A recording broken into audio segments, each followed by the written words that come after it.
Welcome to Jacket Talk Overtime on LEB TV. It's brought to you by Mercy, Ginger's Wellness, and by Mid-Missouri Bank.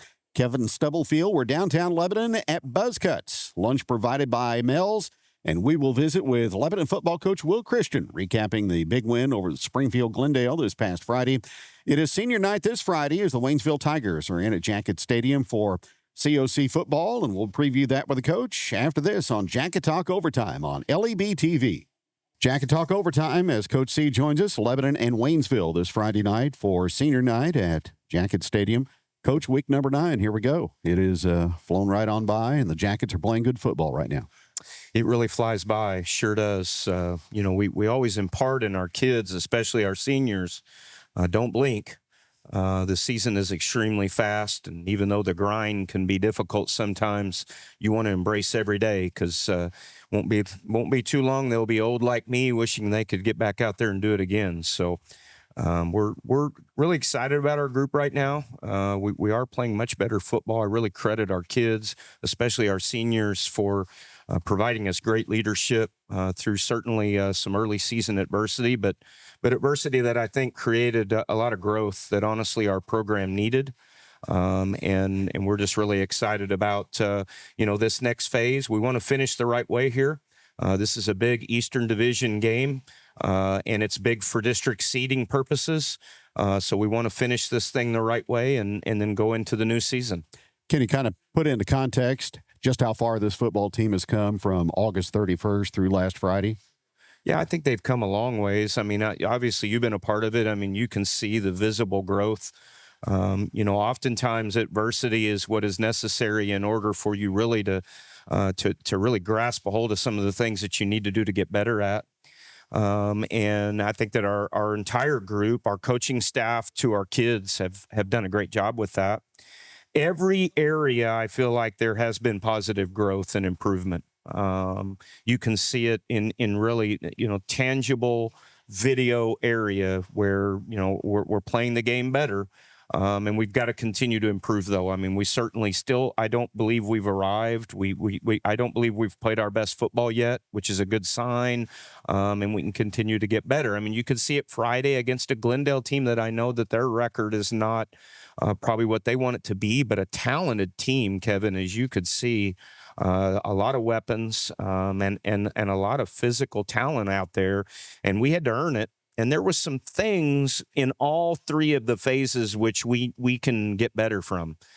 So we're really honing in on those things and getting ready for a much different look than we've seen for really several weeks. Waynesville, at least in their base structure, they're going to line up in a single wing attack and come at you, which we haven't faced that. And so that we've got to get ourselves ready for that. Let's play the what-if scenario. You win over Glendale 49-28 last Friday.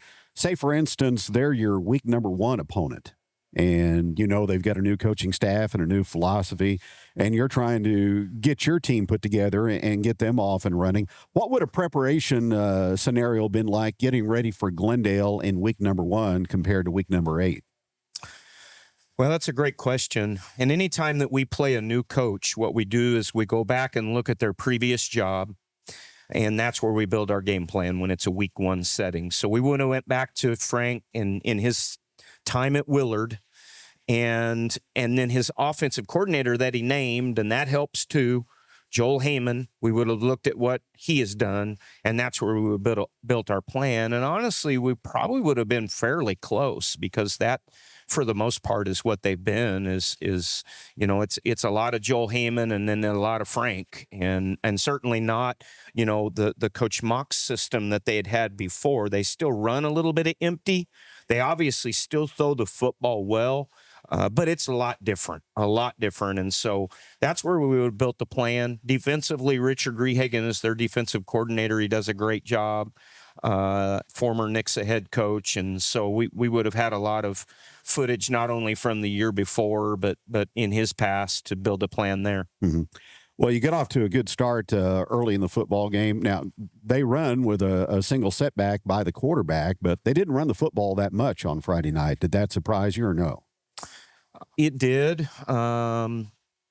based on what we'd seen for several weeks. I mean, they really committed to number 9. He's a talented running back. And 17 runs football well. So, we anticipated more balance than what we saw. Now, they've thrown the football all year, but we anticipated more balance. But I think that they did a really good job. You got to tip your cap to Joel Heyman, their offensive coordinator. He assessed what we are. And as Bill Belichick talks about the art of war, right? And that is you want to come in and attack your opponent's weakness. And that's not necessarily that we're weak in the back half or weak against the pass. I'm not saying that. However, what is our strength? Defending the run and thus running the football, right? I mean, there's kind of a marriage of what we are and our identity. And so if you're coming in and playing us, you probably are going to come in and throw the football more just because of the fact that, of what our identity is and what our strengths are. And so they did a good job and they attacked us. Now, I will tell you that I think that we're capable of performing maybe a little bit better at times than we did, but we also made some stops. So I don't want to paint a picture that defensively we were bad. We weren't. We gave up a couple of big plays that we'd like to have back, Kevin. But if you take those couple of big plays away, we played pretty solid defense against them on the night. But 2 big plays can certainly make it look not so good, right? Right. And that certainly was the case, and we got to do better there. And a lot of that is just having a little bit better understanding of execution of our coverages against certain things, and then also getting to the quarterback maybe a little bit better too.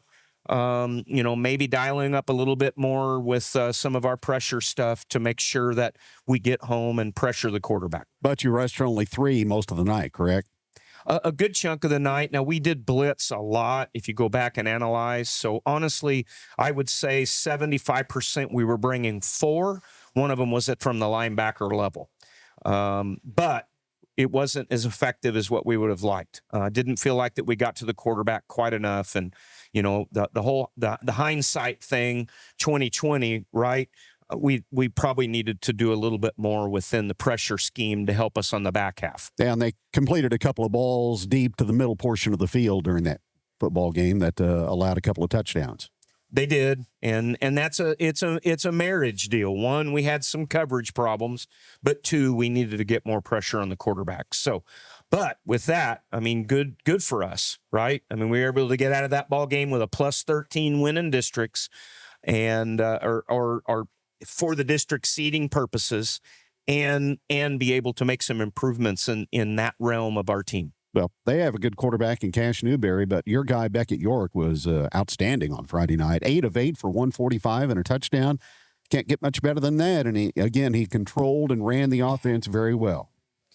He's just growing up before our eyes, Kevin. And, I kind of joke around, but he's a junior now.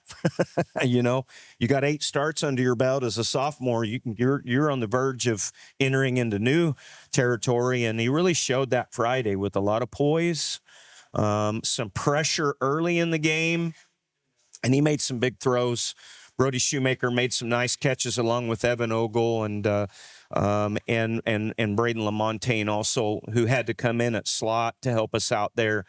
And so I thought that Beckett is just getting better and better and better. And I'm not surprised, because I talked about from the very beginning his poise, his charisma, his moxie, and he's a good football player and a very talented young man. He's not as physically ready as what you want, because of the fact that he's a sophomore puppy, right? But man alive, is he a great player, and he is continuing to improve every single day, and the future is so bright for that young man. And he's obviously garnered the respect from a leadership aspect of the upperclassmen on your football team. He has. I think I mentioned in your last show quite a bit, Kevin, that I credit our seniors for really embracing him.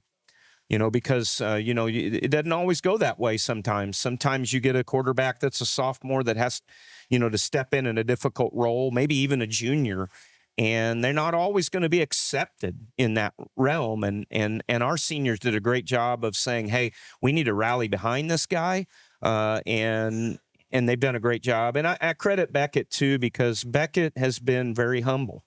He hasn't stepped in and said, get out of the way. This is my team. He stepped in and said, "Hey, I'm going to do whatever I need to do to help our football team be successful and get better every day," and just put his head down and go to work.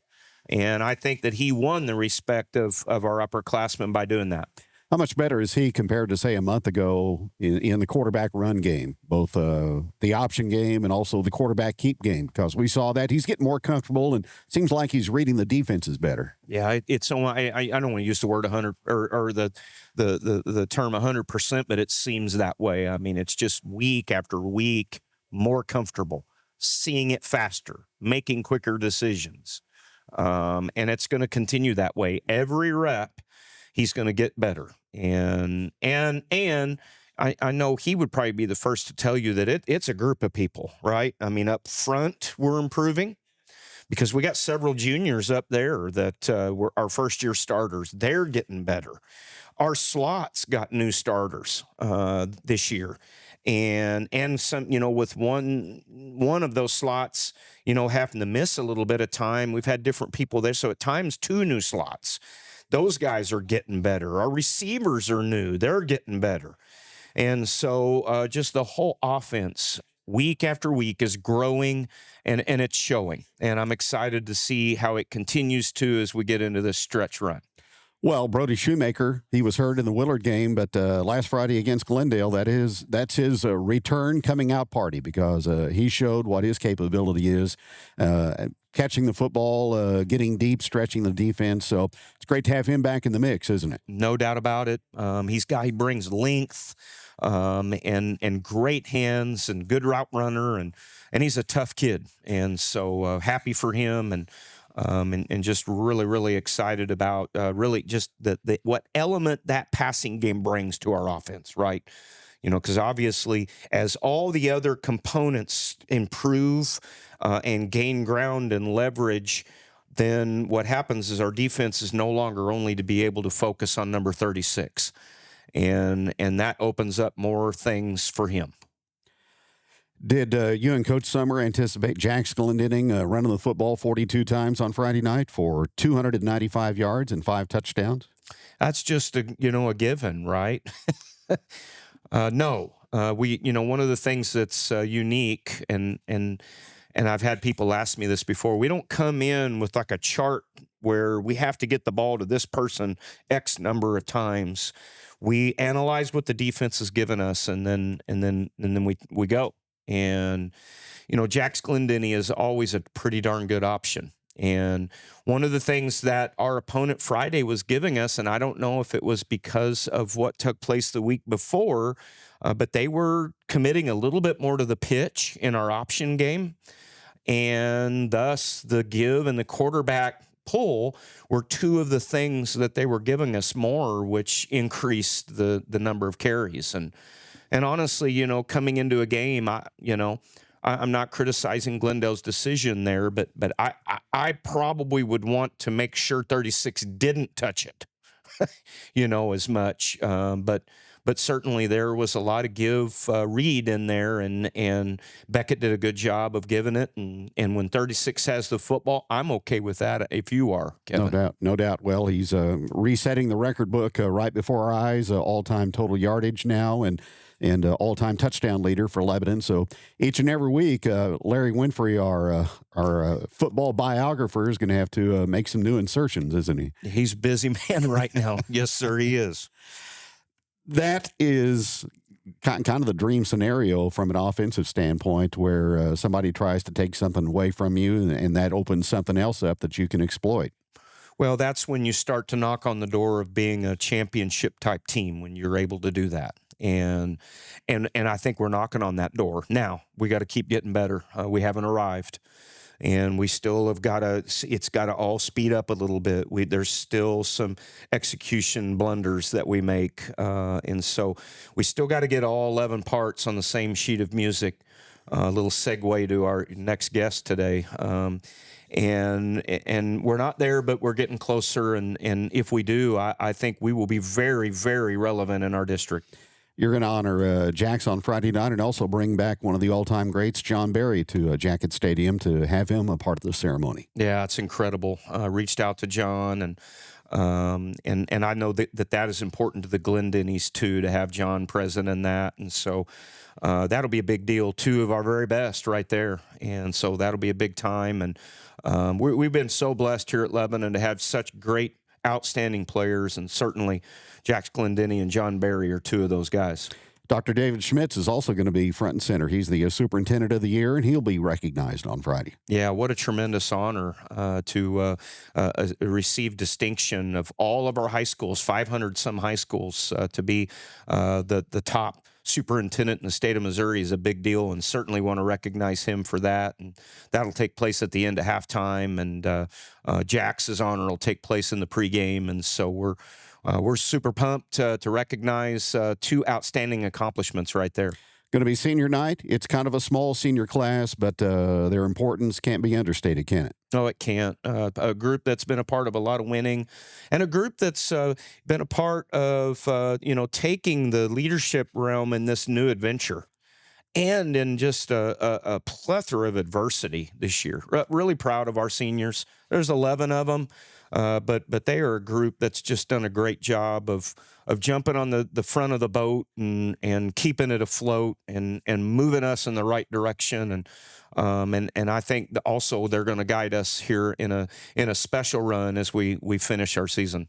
One of those, Abe Allen, he had to leave the Glendale game on Friday. What's his situation now for Waynesville? Well, we'll have to wait and see, but Abe is, a kid that you can't really measure really his value because of what he brings in so many areas, from defense, offense to special teams. And so, we'll know more on Friday night, but certainly Abe is an important part of our team. Sub-varsity, they get the job done on Monday against Glendale with a pair of victories. Yeah, certainly did. Our freshman team, very exciting team, very talented team. They improved to 7-1 on the season. Their only blemish in the first game, a 2-point loss to Webb, and they are having just a phenomenal year. And then our junior varsity team, they have been hit, due to a lot of our adversities. They've been hit because every time the varsity gets hit, they get hit. And they improved to 3-4 on the season, and I've been so proud of that group as they battled and fought, and the improvement is visible. And there's some guys on there that are going to be outstanding varsity starters down the road. Big Saturday also at Jacket Stadium, Youth Football Festival coming up. So that's going to be a big event, isn't it? It was a huge event. Jason Starnes has done an incredible job of on orchestrating every part of that and our whole season. It's been a very successful season, and I'm just excited to see that, to be a part of that. And I know that there's a lot of people. We've got a lot of sponsors and donors in town that are a huge part of our Lebanon Youth Football program. We're very grateful for all of them.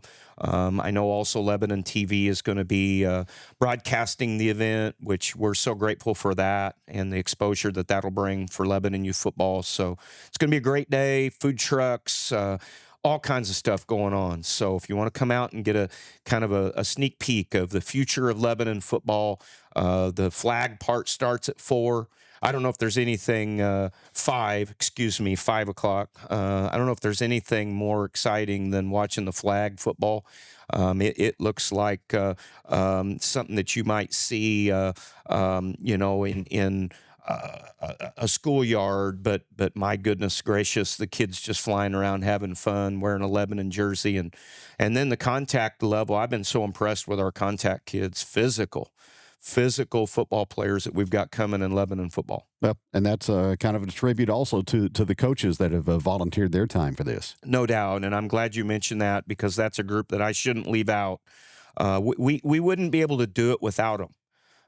Each of them that are volunteering to coach those teams, they're doing a great job, and it's not always easy, especially, on some of our teams, we've got over 20 players. So you got to be real organized to get all those kids in and get all the playing time orchestrated and then manage it. And so we're very grateful. ultimately, as I told different groups of them, I've met with some of them. It's all about the future, and it's about us as a whole youth football family. I know they're competing, and Saturday night they're going to be competing as a group. But ultimately, it's just about our family there and the future. Can't skip over what happens on Friday, though. Senior night, Waynesville Tigers are in. Kyle Barkley and the Tigers, they're looking for their first victory, so you're going to be facing a hungry opponent and got the old single wing to contend with, don't you? We do, and we certainly have to match that hunger, and I think we will because we've got a lot on the line. I mean, the district seeding is critical. We got to take care of business. So I think there'll be a real sense of urgency from our team, and it's a rival. So our mindset is 0-0. We want to be 1-0, and we're going to come out and play and play with a lot of intensity and desire. Single wing isn't easy. You got to be very disciplined and physical. Obviously, I like our football team in both of those realms. So we'll have a great week of prep and then, of course, continue to grow on the other side of the football and take care of business on the offensive side. Coach, appreciate it. We'll see you Friday. All right, sir. Appreciate you. Coach Will Christian on Jacket Talk Overtime. Back in just a moment on LEB TV. We are back from Buzz Cuts in downtown Lebanon. We're going to take a little bit of a musical, tactical switch here with Lebanon Band Director Aaron Stewart. Thanks for joining us. And another good fall for the Marching Jackets. Yeah, we've had a great season, and I appreciate the opportunity to come and talk, and always happy to brag on our kids and spend time with the legend, Mr. Stubblefield. You're too kind. Well, it's been competition the last couple of weeks. How's that gone? 3 weeks in a row, yeah, which is a busy chunk of the fall. We started on the first Saturday in October at the Valhalla Marching Festival down at Parkview High School, one of our favorite places to go. They put on a great day down there and just great facilities to march in. And it was a tough day. It was hot. I think the high was 88, 89, 90 degrees that day, which when you're putting on a full band uniform is a lot. But the kids really worked through it well and managed the heat. We didn't wear our full uniform for the first afternoon performance to help them get through that. And first time out, first time you march in a competition setting, it's different. It feels different. The crowd is there quiet as opposed to Friday nights where it's not quite so quiet. So it just feels different. It's always a thing that they have to manage that first time through. Made it to finals against some really tough competition. Ozark High School, just some others that are doing good things. Joplin, Carl Junction has really come on strong this year and has a great show. And went to finals and got 8th place in finals, which we were proud of for our first time out. And then following Saturday at Branson High School, another great place to play, another great venue. Had kind of a similar result. It was another hot day, got through prelims, and took home 8th place in finals. Some really tough bands. There's a band from Arkansas that came up that is making some noise nationally and has placed really well at some national level competitions from Van Buren, Arkansas. And then this past Saturday was our favorite trip to Carthage. We love the Maple Leaf Festival. We love to go down and march the parade. Took home first place in our class in the parade, which is always a good thing. And then went and had our prelim competition, much better weather for the kids, which was nice. It was good to be able to be in full uniform for the afternoon performance. Took first in our class in prelims, advanced to finals, and ended up in 3rd place in finals, which we were proud of. Again, another couple of really good bands ahead of us. But we did take home the sweepstakes trophy, which is the best combined parade and field show band. So not every band marches the parade. Those that do both are eligible for that sweepstakes award. And we've won that, I think, every year but one for the last 20 or so, which we're super proud of. So it's good to bring that one home again. Probably not the same field of competitors each and every week, but I'm sure you see some of the same bands at those different festivals. We do, and that's one of the hard things to manage. It's one of the hard things to kind of get the kids to understand that we can have a really great run one week and get 8th place, and we could have basically the same run another week and get 2nd, 3rd, or 1st. It just depends on who we're up against because this is not. It's not like athletics where you're in a conference or you're in a district and you kind of know. It's just up to who decides to go where each week. So yeah, that's tough. When you have bands that show up that just are really good, you've got to do your best and see where the leaves fall and try again the next week. And different judges. Yeah, and that's. I'm glad you brought that up because that's probably the hardest thing about what we do, especially as you compare it to athletics. It's subjective. It's not who has the most points on the board at the end of the game. And it's not even direct competition. I tell the kids all the time that I compare what we do more to golf than any other sport, because in the game of golf, it's really you against the course. You're not actively competing against the other golfers. You're not trying to block their shots or, kick their ball off the tee or whatever. You're up against the course, and whoever shoots the best on the course is the winner. Well, that's very similar to what we do. We're just trying to go out and march our best show, play the best music, and just do everything that we do at the best we can. And then we see how it shakes out. And you mentioned the judges. One group of judges may love what we do and really be into it. And then the next week, maybe we have some judges with some different opinions, and that's nothing that we can control.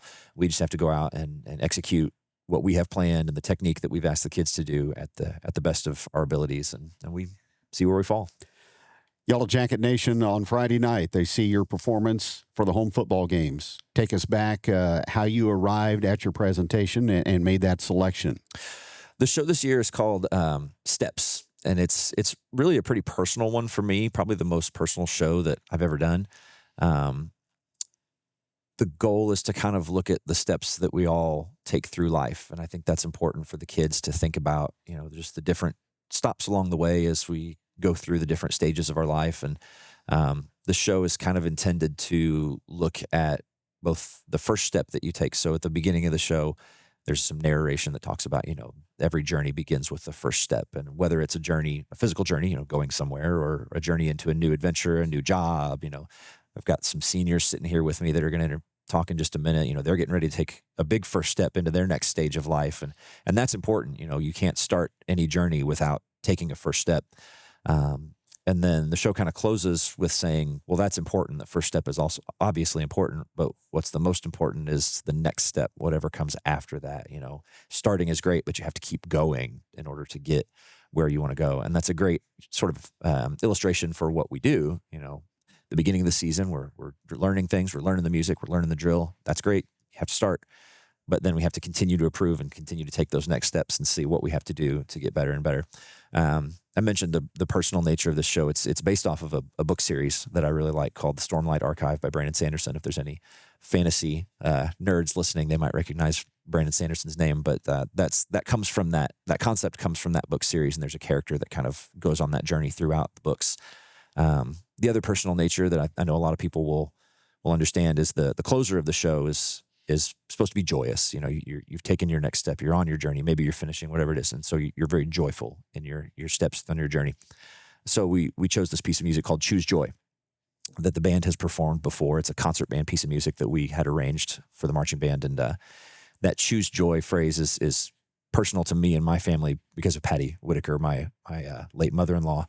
She battled cancer for 9 years, and Choose Joy was her motto. And so that piece of music, since it came out several years ago, has been personal to us, and it was great to kind of put it out on the marching field and have a different exposure to it, I guess. Always early in the football season, ask Coach C about his numbers. What about the band numbers for 2024? We're down just a little bit from where we've kind of been sitting in previous years. Maybe not noticeable, to the audience. We peaked around 180, 185 back in kind of the 2018, 19 years. And then we kind of settled around 160, 165 for the last several years. We're down to about 145 now, which is still great. I mean, we still look big out on the field, and we're not concerned about that. The classes that are coming up into the high school now, freshman and sophomore, are the classes that were beginning their band journey during the pandemic years. And so we just weren't able to recruit in the same way that we normally do. So those classes have been smaller since they were sixth graders.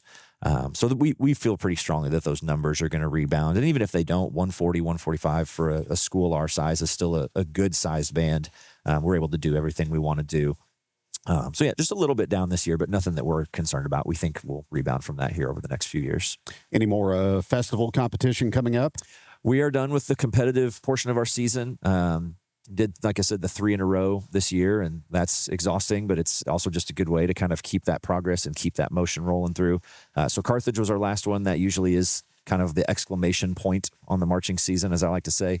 But we're really excited that we get to do the show one more time this Friday for the senior night game. It's been several years since we've had a regular season football game after our competitions, and it's kind of a neat way to we can talk about the competition season. We can talk about the accolades. We can recognize our seniors, and then we can kind of put the show to bed with one last performance at that senior night game. So we're excited about that.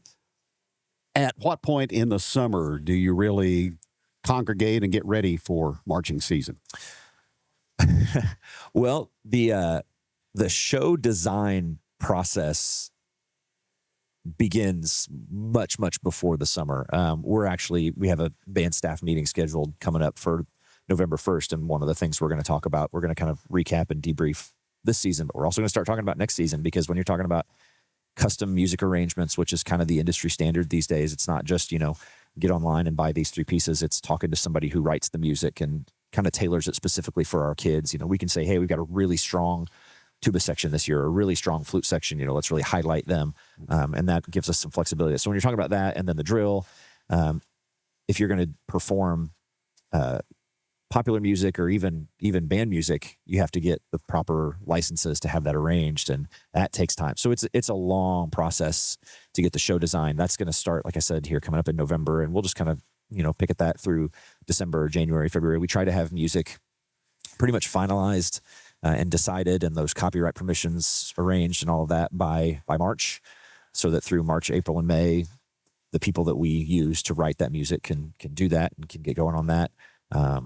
We like to have the music in hands, obviously, by May, so that as the kids are going out the door for summer, we can hand them their marching music and have that to do a little bit of work on over the summer. We've been doing a couple of days in June, just kind of a midsummer check-in at the end of June, bring the kids in, see how they're doing, do a little bit of work out on the field, make sure that everybody that we think is going to be with us for the fall is still planning to be with us for the fall. And then the end of July is when things really kind of hit the ground running. Third week of July, I'm usually in working, getting things finalized. And then the week after that, drumline and color guard. And then everybody's in for band camp, and we're off and running at that point. So it really never stops. People ask me, what my summer break looks like. And I say, well, there's 2 weeks in June that are really great. But other than that, there's pretty much always something to be done. Just watching the synchronization of the musicians, their movements, their performance out on the field is at times breathtaking. But I'll tell you, the flag corps really adds a lot to the performance. They do. And we had a change in leadership with our color guard this year. 2 alumni, and actually 2 ladies who have coached with us before, are back this year in Ariel Frazier and Michaela Keene. Again, both graduates of LHS, both spun on the color guard with us when they were in school, and now are back kind of leading the program. And we're super excited about that. Color guard really is a huge part of the visual presentation of the show.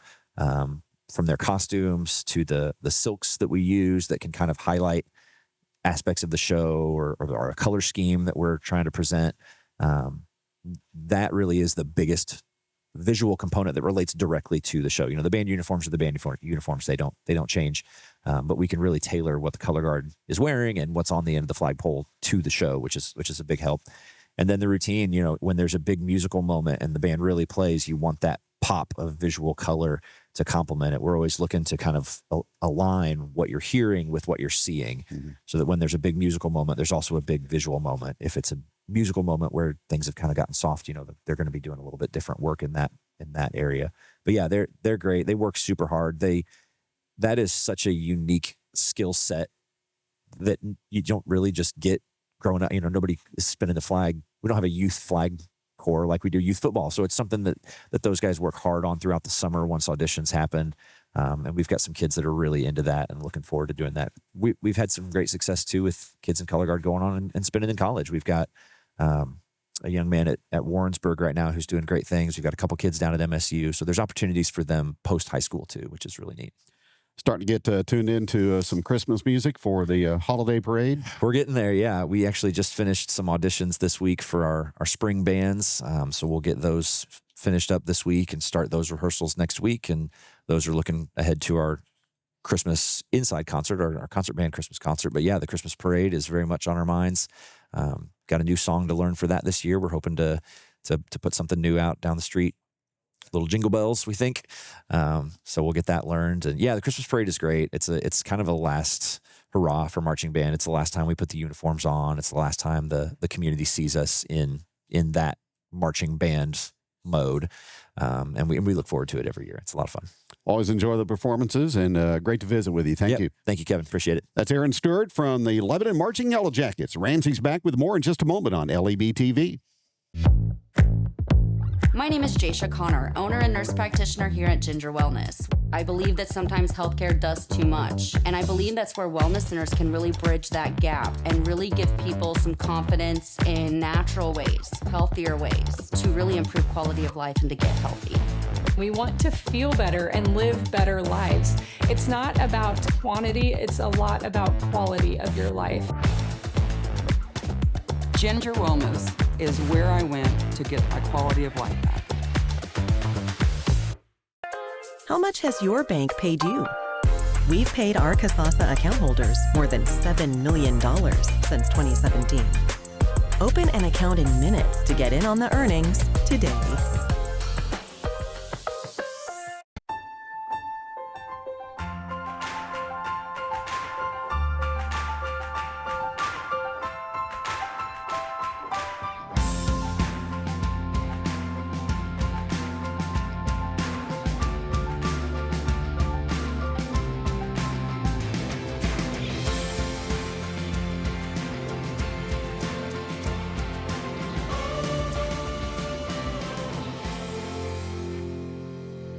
Today, we're sitting down with three of our Lebanon marching band members.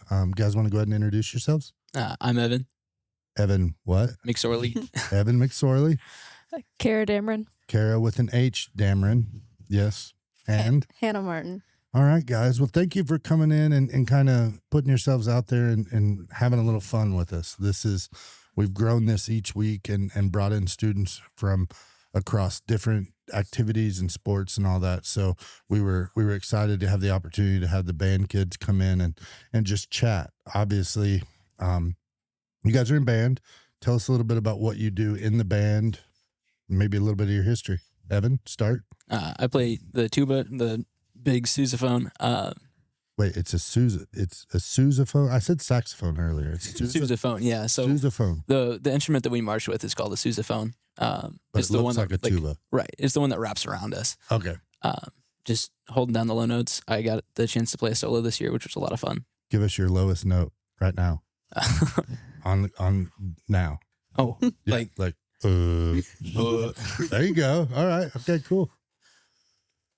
And anything else before I interrupt you again? I don't think so. Awesome. So Evan plays the sousaphone. A lot of folks would think it's a tuba, right? Fair statement, but they're interchangeable. Okay. Awesome. Okay. I play the flute in concert band, but I'm a drum major for marching season. Okay. So concert band, you in concert band as well? Is everybody pretty much a marching band and a concert band participant, right? Yeah. Okay. So drum major, you said. Tell us about that, because you're in charge, right? Like you're the HDMIC, head drum major in charge. Oh. See? You're coming up with something new. Everybody who watches this has to call you that from now on. Okay. So tell us about that. It's a lot of fun. You get to conduct the band and just work with everyone. And we work with the directors a lot, talking about like what we need to work on and how to help the band, give them cues and stuff so they feel more confident on the field.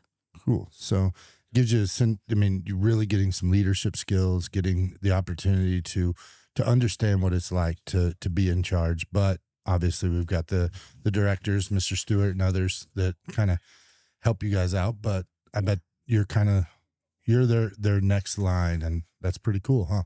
Yeah, it's a lot of fun. Awesome. How long have you been in band? 6 years. This is my second year as drum major. Second year as drum major, 6 years. So you are a junior, right? Mm-hmm. Awesome. So you're not done yet. No.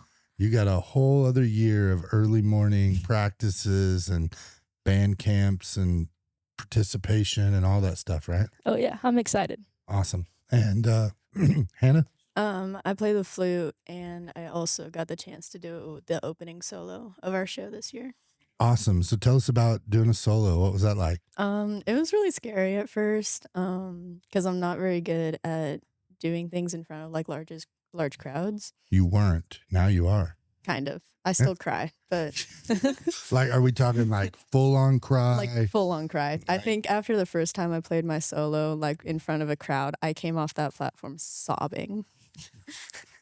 Is there any pictures? Does anybody have pictures? Because we could add them to this I think interview. it was kind of a picture. It was later on in the show, but my face was still like red and puffy. I gotcha. But it was really cool playing a solo. At first, I wasn't like too into it because I didn't think I was gonna get it. I did audition just basically for fun. But whenever I got it, I kind of like fell in love with being the one person that you can hear on the field. Oh wow, yeah. And it was really cool. Even though the solo's at the beginning and it like everybody comes in during that time, you still get like that 2 minutes of fame when you're just standing up there without a hat and everybody else has a hat on. I gotcha. So I'm gonna be honest. I don't know a ton. I know I enjoy hearing the band and what it adds to the atmosphere, and I know you guys work your tails off. You're a senior as well, right? Yes. So you're kind of winding down. We'll get into a little bit of what's going to happen later, but just kind of give the folks watching an idea of what it's like, what the commitment to the band is like, because there is a lot of hours, a lot of time, a lot of commitment, a lot of extracurricular stuff, but also it's worth it, right? For sure. To give me something to kind of help people relate and understand to that. Well, so obviously we have morning rehearsal every single day. We come in an hour earlier than everybody else, and we're, every other day we're in for almost 3 hours for rehearsal. And then we come in Tuesday nights. During the summer, we have 2 weeks of commitment. For our freshmen, we've got more. For our drumline, we've got more. It's a lot of time, but it's so worth it. In October especially, it pays off. Yeah, because October really kicks off, and I know Mr. Stewart talked with Kevin about it, but October kicks off like competition season, right? And parade season. Yeah. Yeah. Competitions or parades? Competitions, 100%. Competitions. Okay. So now, Kara, tell us, kind of touch on what he talked about, or give us an idea of what that commitment's like and what the reward is for it, or help someone understand, like, yeah, on paper, time, it looks like a lot, but the value and what you get out of it is something to be, folks want. Yeah. For me, it's just the feeling of standing in front of the band and like knowing that all of you guys are so proud of each other and you've worked so hard to make a 7-minute show. Right. Like starting from nothing, coming into band camp, that's usually the first time they see the music and they have to memorize all their drill. Right. It's just a long process, but it's so worth it. So you guys don't know what, and help me understand this so we can say it correctly, but the performance or the theme, I guess, is that what's the word for what you do each fall? Like, can somebody help me there? Like, It's our show. Your show. Okay. So your show, some folks don't know it until they start band camp in August. Yeah. But a few of you do. I'm sure drum major knows, because you probably have to be prepared. And is there like, the drum major would be equivalent to a captain on a football team, but is there multiple like captains that are the leaders that everybody kind of rallies behind? How's that work? Yeah, so this year we had 3 drum majors. Cooper Williams and Gannon Lund were the other 2. Okay. And so the 3 of us work together, and then we also have section managers. Okay. So they help lead each section. Gotcha. And would a section manager be similar to, I know like there's first chair, second chair. Is that kind of what that works, or is it different? It's a little different. With chairs, it's based on your proficiency in it. Okay. And with manager, it's with your leadership skills and how you treat other people. Gotcha. Okay. Well, that's pretty cool. And like I said, I want to learn because we want to be able to talk about you guys. And, this year we've made a conscious effort to level up the halftime, our end of showing what you guys do. And it's really cool because, you've got Worson up there with the drone flying around, and we're dialing in the audio so that folks get a much better sound of what you guys do. And so for us, it's been really neat, and being able to sit down like this. Give me a favorite band memory. For me, it was actually last Saturday. Okay. I had the chance to play the solo. It's actually a duet with my little brother, which is really, it's really special. And so being able to like play my final competition, and we changed up the choreography for it a little bit. We hugged at the end of the solo. It was good. I'll always remember that. That's cool. Same for me. Last Saturday at Carthage, just doing the final cutoff for the band and turning around, taking my bow in front of the crowd. And then you can just see everyone in the band smiling, and it's just a good feeling. I don't know if I had a favorite memory, but a big part of motivation was me and Izzy Miller, one of my friends.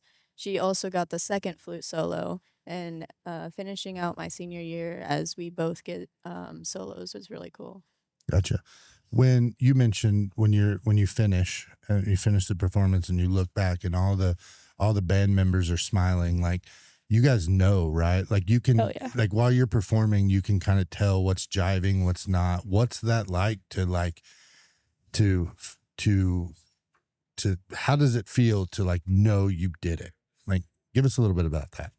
Because I think that would be cool. I think that's what folks don't get to see. Obviously, they're listening and watching, and it looks really cool and it sounds great. But, like, what's it like turning around and knowing you nailed it? Right. We can always tell immediately if it was a good run or not for us. And it's just like a good feeling to know we all work together to make it sound good, look good on the field. Gotcha. For you? It feels kind of like a fantasy. You put in those countless hours and all those early mornings and late nights. You put all those together and you get something that people enjoy to watch. Right. And it's just really cool to know that people enjoy what we're doing. Right. And I think they do, and I think it goes overlooked sometimes, but I feel like that pendulum's swinging a little bit. Do you guys feel that too? Do you notice from when you started band, and obviously you two are at the tail end of it, but like maybe 2 years ago it's different than it was now? Yeah. Because when I was in school, there was a big separation, but I feel like observing it, like, you can tell the football team, like, gets it and understands it and wants to be a part, and you guys, as much as they want you guys to be a part, you want to be a part of that, and those things are happening. Is that safe to say? For sure. What's the difference? What do you think's helping that? Well, so aside from, like, physical changes that we're doing, this year for our pregame, we're, like, making the tunnel for the football team to run through. We've never done that before. Really just getting the band engaged. And I've been really impressed with, like, how we're doing that. Because it's never been like that. It's almost always like the band's, like, sitting on their phones or not really paying attention to the game. And this year, everybody's involved. Everybody's locked in. We're all cheering. Whenever the offense gets really close, we get quiet. Whenever we're on defense, we get loud. And it's like this whole involvement. And I'm really impressed with it. And you're feeding off of it too, I think. I think sure. You can feel that same energy on a Friday night that you feel on Saturdays when you're done with your performance, right? Yeah. I know the crowd loves it. And the students, the swarm section gets into it. I know everybody. What's it like having that drone flying around while you're playing an instrument? It's kind of fun because you just see, like, this big black thing going around you. It doesn't distract you, right? No. Well, that's good. Talk a little bit about what you want to leave as a legacy. Obviously, you're a junior, so we got another year. But you, Evan and Hannah, like, what do you want? What would you tell an eighth grader right now who has their eyes set on being in band? Just give them a little piece of advice. The biggest thing is just buying in. Band is not that hard to be good at. Like, to be at the next level, you've got to put in hours, but it's, like, just effort. You get out of it what you put into it. Mm-hmm. And so if you just buy in, like, you're going to be super successful. Gotcha. Kara, you're on the spot again. Even though you got a year left. What would you tell an eighth grader that is, because there's kids. I mean, we see it with the football kids. It's probably a little more prevalent just because they're running around playing football and throwing the ball around. But there's not any kids running around with a flute. But there's kids watching you guys, and they're sitting there ready and can't wait. What would you tell them? I would tell them to work hard and trust your section, because band really is a group effort. You have to all sound good together and blend your sound. And trust each other when you're marching around on the field that you're not going to, like, trip somebody. Gotcha. And I'd say it's the friends you make with it. With the effort you put in, you find other people that are putting in the same effort. And it creates this kind of, like, family bond with each other. And it makes you just feel closer. All right. So we'll kind of wrap up here. These were some cool things. And I can see it and how you guys are projecting and talking, that there's a lot of passion there. And I know we see it again from the sidelines and in these performances and in the parades and that sort of thing. But what was your favorite performance? Ever? Like, I guess if you had a different show all 4 years, can you pick which one was your favorite? Is it this year? Is it recency bias? This year was great. Again, playing the solo, that was fantastic. But I would have to say my sophomore year. That was just such a great group. That senior class was, all of them were amazing. And that was like, they had the best leadership for sure. Cool. Kara with an H. I think last year was my favorite. Why? Just the group of people, and it was my first year as drum major. Just something different, and it taught me a lot for sure. Awesome. And Hannah? Like Evan said, our sophomore year, that was just a really good show. And yeah, this year getting a solo, just being on a platform was really cool.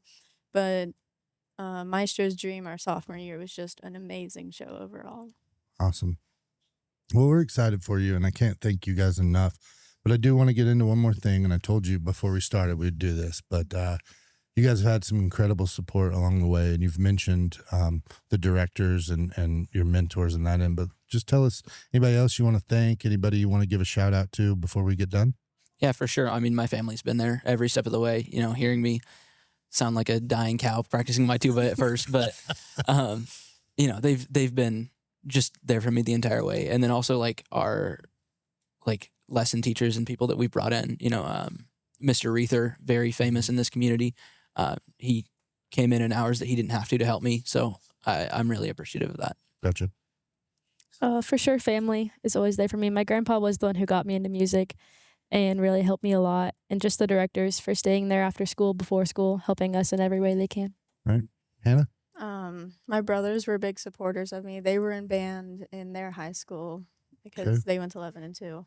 And hearing them practice, definitely whenever they sounded awful at the beginning, and then they had to hear me sound awful too.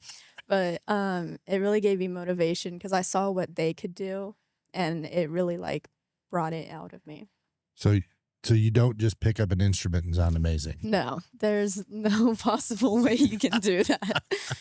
Well, cool. Well, guys, we admire what you're doing, and we sure support you in any way we can. And I know Lebanon's got a rich history, and it just continues to exceed expectations. So we appreciate the time. Anything else you want to chat about before we go?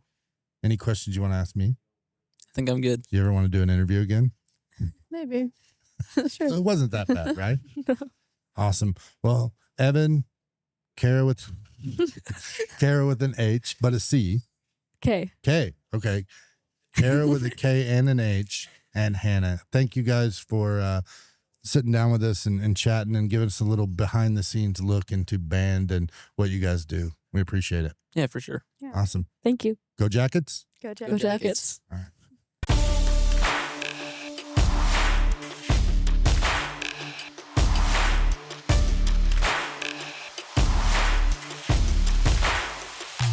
Welcome to Jacket Talk on LEB TV.